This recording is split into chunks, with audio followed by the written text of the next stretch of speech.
బయటెన్నో సమస్యలతో సతమతమై ఇంటికొచ్చిన భర్తకి భార్య సేద తీర్చాలి గాని సమస్య కాకూడదు. ఎండలో తిరిగొచ్చిన భర్తకు భార్య చల్లటి నీడవ్వాలి గాని వేడిసెగ కాకూడదు. అదేనమ్మా భార్య అంటే.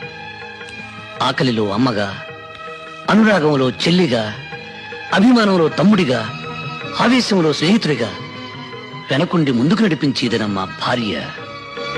బయటెన్నో సమస్యలతో సతమతమై ఇంటికొచ్చిన భర్తకి భార్య సేద తీర్చాలి గాని సమస్య కాకూడదు. ఎండలో తిరిగొచ్చిన భర్తకు భార్య చల్లటి నీడవ్వాలి గాని వేడిసెగ కాకూడదు.